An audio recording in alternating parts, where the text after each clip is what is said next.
Welcome back, guys, to another video session. And in today's video presentation, we're going to be talking about BIOS passwords and how to add them.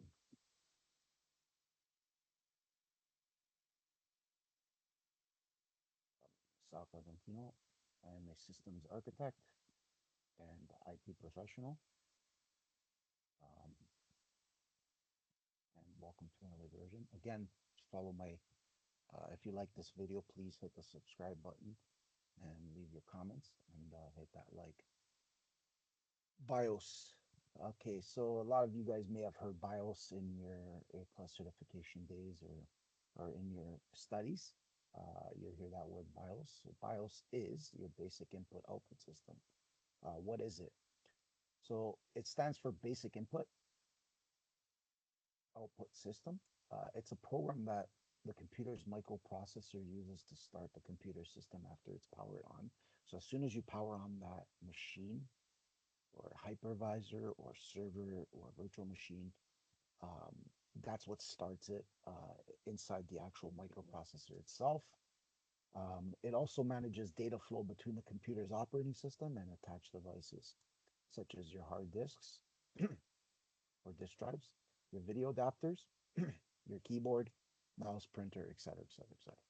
There is a little bit of a history behind the BIOS. If you guys don't know, this is a good time to kind of stay put in this video and enlarge in your screen, get your headsets on, some popcorn, um, and enjoy this part because this is a little bit of introduction and history on BIOS. It is also important to know what it means. It's also important to know the history and how it was first coined by an American computer scientist, Gary Kildall.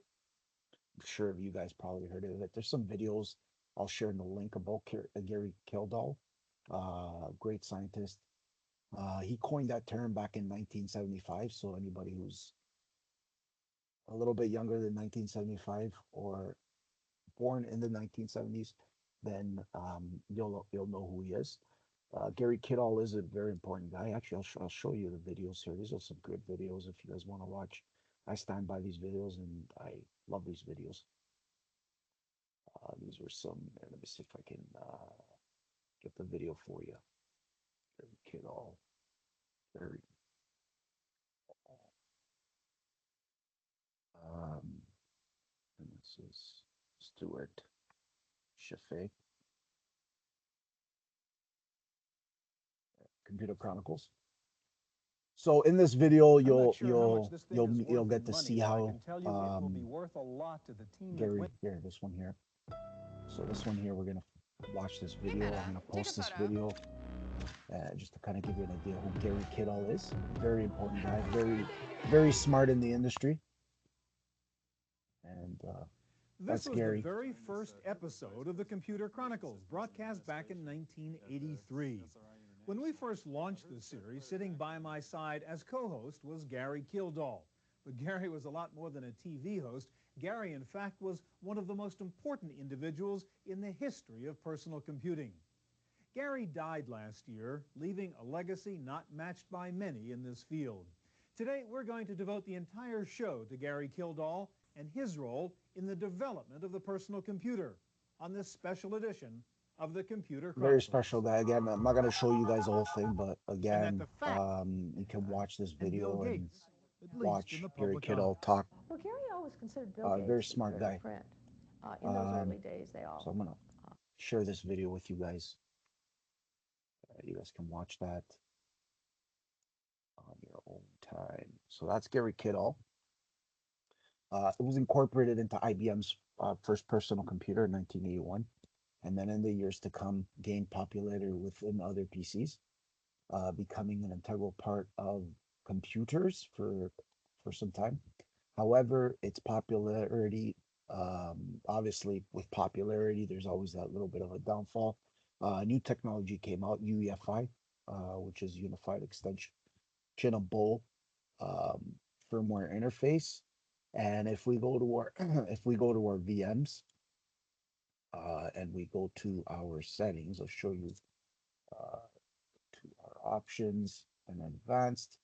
There are different types of firmwares for that. So we have our UEFI and our BIOS. So those are the two firmwares that will distinguish and might cause the might create your BIOS to become bootable or unbootable. Intel, another big gamer in the game, another big company in the game, announced a plan in 2017 to retire the support for legacy BIOS systems by 2020, replacing it with UEFI. So you'll see a lot of systems that have UEFI automatically added in the BIOS. So, make note of that and understand the differences when you're talking about BIOS and when you're in that interview explaining what BIOS is and whatnot to the interviewer manager. Um, what is BIOS? Again, it is a password which helps prevent unauthorized users from making changes. We're talking about physical changes by the user to the computer's hardware and software setting, but a BIOS password can be a liability. What I mean by that, if the computer owner forgets their password or an employee returns in their machine without disclosing their BIOS password, the computer won't boot up. Um, Especially in large environments when you're running systems and data centers and you have a lot of contractors coming in and out. It's always a good idea to, um, keep have one or two or three people have a break glass that password so that you can lock those screens. Um, so just make sure that, don't forget your password because that is important. Um, so make sure that, you know, you keep your BIOS password somewhere in a vault or safe on the computer for you to access. Remember, two or three people or more, or a group of people that are in charge of this, should have access to that password. Best case scenarios in BIOS, guys, and again, how it works. The use of BIOS is the middleman between the operating systems, okay, or OSs, um, and the hardware they run on. So it acts as a middleman between the hardware and the software. Obviously, that's pretty straightforward. Um, Grab my diagram here. So uh, you have your machine, you have a machine, okay, and within the machine you have your hardware, your operating system, and you have your file system share. Now, within this hard physical disk or computer, in this computer, you have a motherboard, and then in the motherboard, um, you have your uh, types of three types of important pieces in the motherboard itself. So you have your motherboard ID, you have your BIOS chip. Let's see if I can zoom into that one. So that's a BIOS chip. And again, each motherboard is different and might look different. So know how to um, know where that is and consult the manual's documentation if you don't know where that is. It's very simple. Just you can Google it and you can type in, Intel motherboard documentation, which is the official documentation, and you can find the motherboard's manuals. This is a form. Should be able to find the motherboard's manuals, um, right? By googling that. I'm looking for the vendor documentation here, the documentation library. So that library there will have all the information that you need. Very important, very important, very important. There are some configuration guides. So based on that, you should be able to filter it based on your needs and specific requirements. Okay. So I'm gonna give you guys this link. I want you guys to take a look at it, read up on it when you have a chance.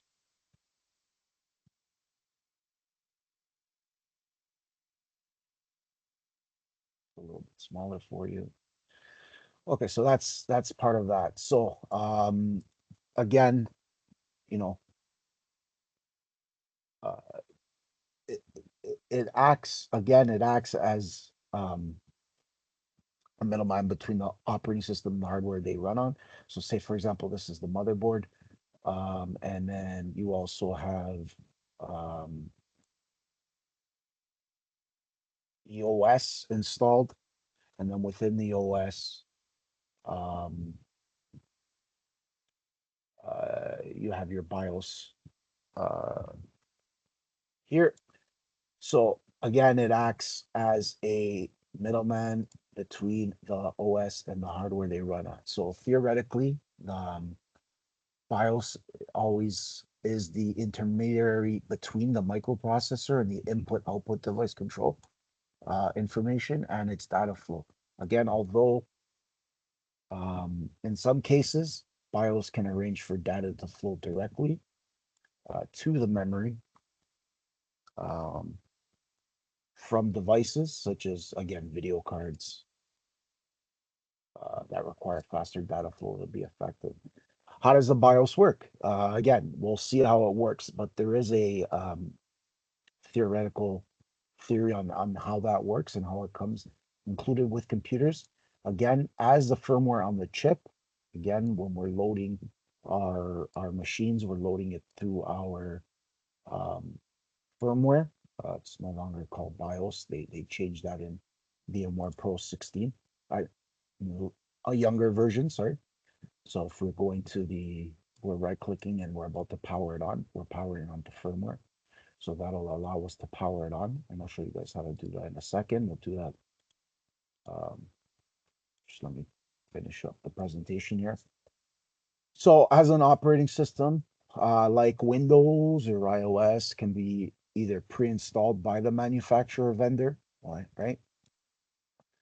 By a users or an admin, right? So we are the user, the admins, we are the ones that are, again, either can install it or it comes already pre-installed when you're buying it from the vendors itself. These are all vendor made. So BIOS is a program that's made accessible to the microprocessor.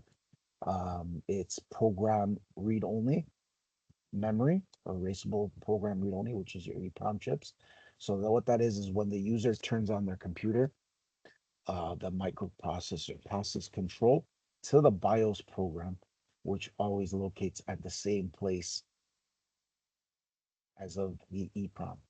So when the BIOS boots up the computer for the first time, whether all the necessary attachments and others are in place and operational. So any piece of hardware containing files of the computer needs to start, and that's called the boot device. So that's important to note too. That word comes up. After testing and ensuring boot devices are functioning, the BIOS then loads the OS and its key parts of it into the computer's memory RAM. So you guys know what that RAM is, but if you guys do not know what RAM is, I'll show you guys what a RAM stick looks like. So that's what a RAM stick looks like.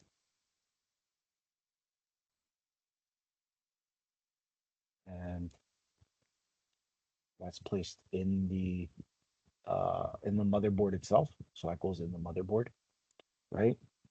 Um, and that's what loads up that random access memory from the hard disk or boot device. So that is an important piece. Again, that's how that works.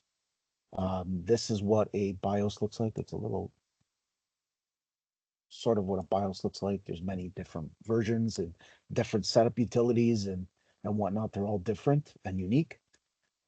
So your computer might not look like this. So don't be alarmed if you're saying, hey, this doesn't look the same. Um, it's probably because it has a different look or version. Um, there's different versions out there. Why is BIOS security important? Without properly functioning BIOS, your computer may not be able to start at all. So again, you have to properly know how to use the BIOS. And I'll show you guys how to use that. And then we'll add the password for um, security's sake. So there are 4 different types of BIOS. Again, the BIOS identifies, configures, tests, and connects computer hardware to the operating system after the computer is turned on. That combination,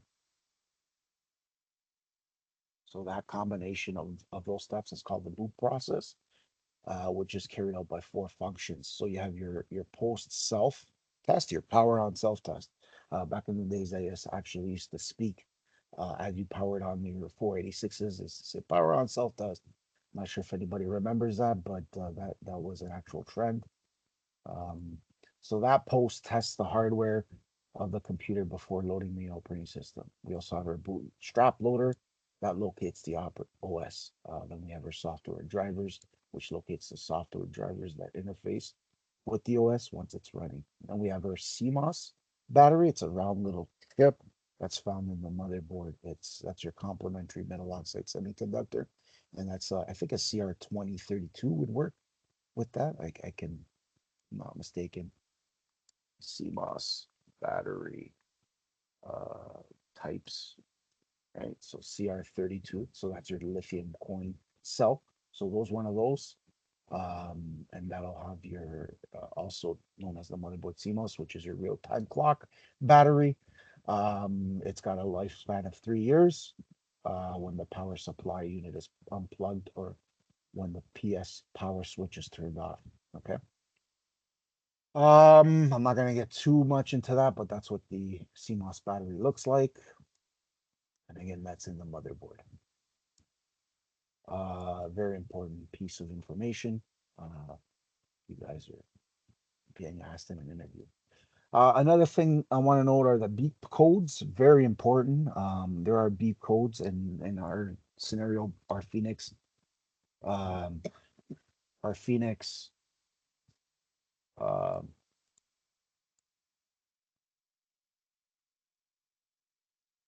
has a post BIOS beeps and post codes. These are there's 3-part beep codes. So when you hear the one beep, beep, beep, beep, that's your CPU test failure, which means the CPU is faulty, replace the CPU. So you got to pay attention when you turn it on. And you have your low one, like beep, beep, beep, beep. That's again our system board failure. Then we have our 113, which is our CMOS battery. Again, there's so many beep codes here. There's 4-part beep codes. These are very, very, very, very important to understand what they are. So when you hear those, you'll understand what those are. This is version 1 of Phoenix BIOS Plus. These are the different codes, chipsets. You could take a look at these. We could spend days talking about this, but again, have a base idea of what these are so that if you have been asked in an interview, know the different procedures and the different beat codes and the different errors that you see on your screen. What else is there? Anything else that we could talk about with it?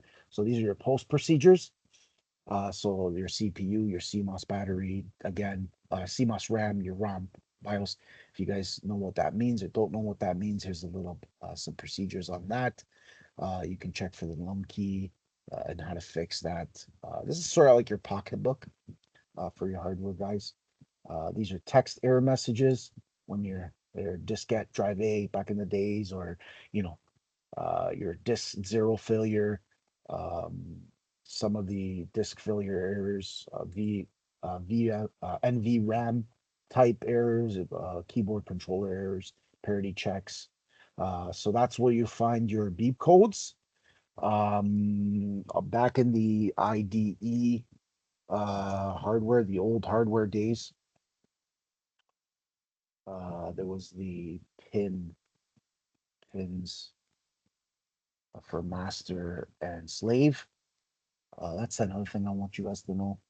So that's how to identify whether or not there was a master or slave. Let's see if I can get a picture for that. There we go.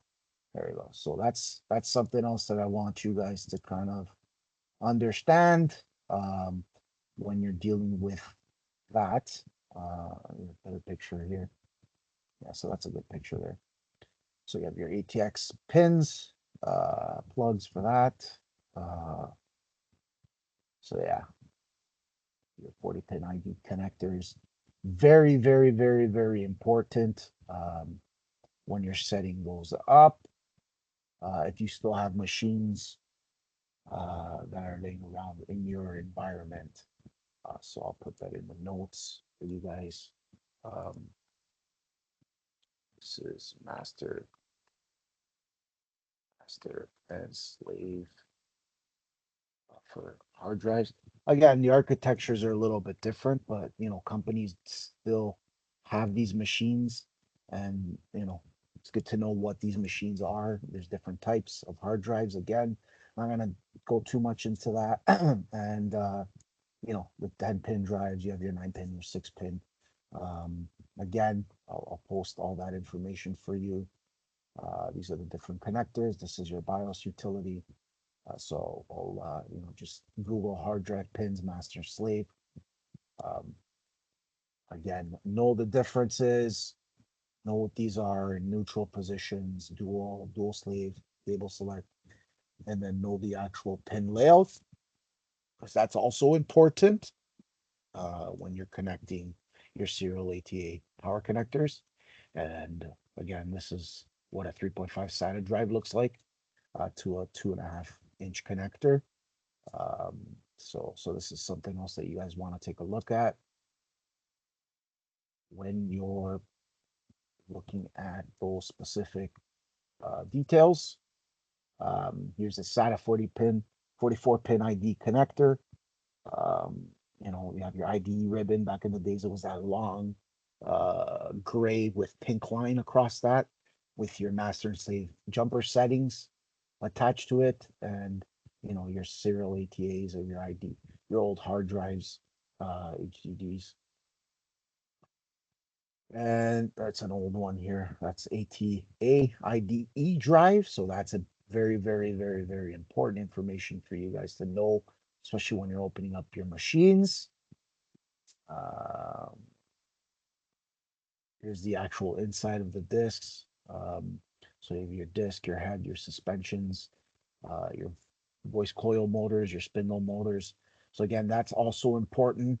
Your data tracks, your e-blocks, um, and that'll, again, here's your cable, you have your gray 40 pin connectors, your secondary drives, your primary drives. This is very, very, very important when you're plugging one into your master, one into your slave, and then one into your controller and motherboard. So that's the actual layouts that we used to use back in the days. Here's the one that's a little bit better when you're plugging into 2 drives and then one into the motherboard. Um, so yeah, here's a little bit of history on that. I thought I'd add that in for good measures. So let's go ahead and I guess we can go to our lab setup here, our fun part. So let's go to the fun part here and add the BIOS setup. So I'll show you guys how to do that. So we have our 2008 R2 machine. Um, we'll use one that's open and closed. So we'll right click on that machine there or go to the edit settings. Right click on this machine. Sorry, right click on the machine itself. And then if you scroll down to the power, in the power, you have something called power on to firmware. This will not work if the machine is powered on. So even if you try to power on the machine and you miss it, it won't work. So remember, power, I'll show you once it loads up a little bit more. So I'm just powering on the machine.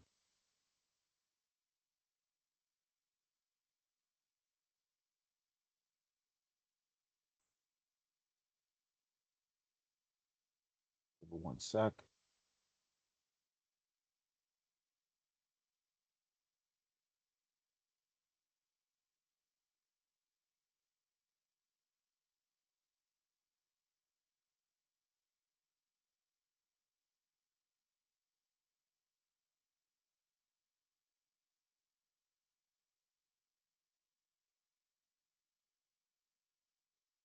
So get hung here. So give it 1 second.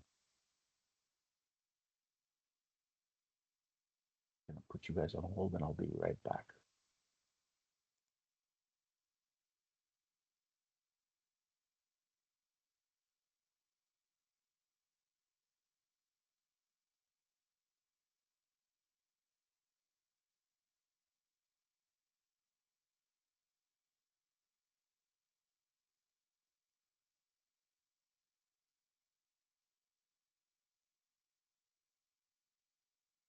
There we go. So that loaded.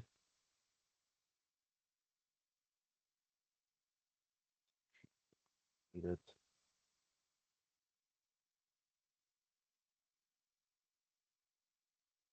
There we go. So again, we missed that part. So I'm gonna do it again just to kind of show you guys. I'm gonna power off the machine. So again, it's powered on. I can't boot onto the BIOS. So I need to shut down the guest. Do not power off. Do not suspend. Do not reset. We're going to either restart the guest or shut down. In this case, we're going to shut it down.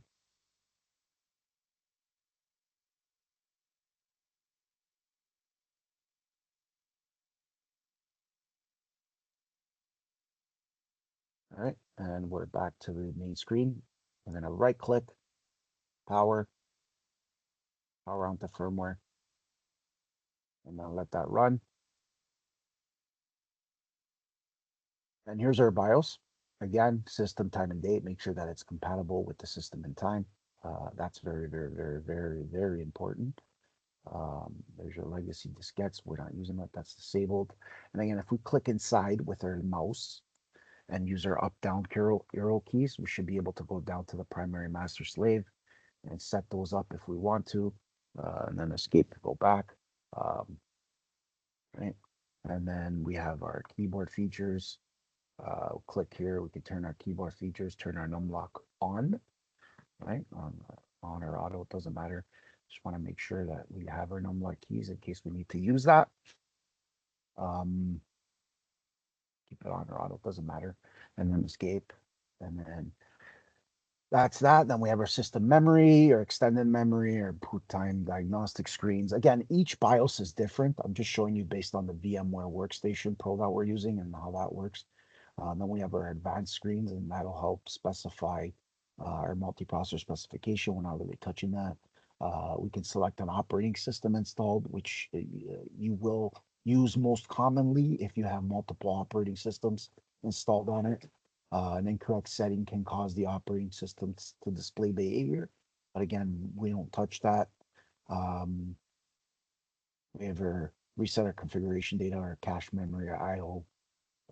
Then there's our chipset control. We don't touch any of this. Again, if it's enabled for this memory gap, this will turn the RAM off, the free address space for option. Again, we're not really touching this stuff. So we can go back. And then here's where we're going to put our password. And we're going to set up our password, right? Says the password is clear. Again, do not forget this password. Do not screw this up. Make sure you write this down. Any password of your choosing.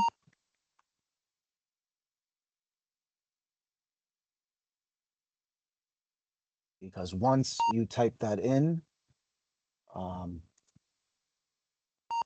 it, press enter. And then for the next one, confirm your password and then hit OK. So changes have been saved. We're going to hit continue and then password on boot. Yes, we do want that, especially if, if this is a high sensitive machine, right? So we'll enable that and or disable that, whatever you want. And then this is where our boots are. And again, we can use the keys to view or configure these devices. We can enter, expands, or collapses the devices. With A, if there was a, like for example, if there was a plus or a minus and I press enter, this is where our hard drives are. And then I can press A again and again, right? A again, and that minimizes that. And we have our CD-ROM and then our two boots. You'll see two boots because I have added two network cards. So I can boot from Intel if we've got PXE running our MDTs or our SCCM images or our WDS images that we have on file. So we're not going to touch that. And then we are going to save the changes. So over here we hit F10 and that'll save and exit. So we're going to save our configuration changes now and then next. So we'll just let this boot. And then this is where our enter our password. So this is sort of like a temporary fix. If your computer has BIOS, I mean, obviously your computer is going to have BitLocker enabled on a lot of these machines, and that should run the system. And there you have it, guys. That's how you added BIOS password. Again, I want to thank you guys for joining this presentation. If you have any questions or comments, please add me to the WhatsApp group. And if you're following along, add character to computers. Thanks again.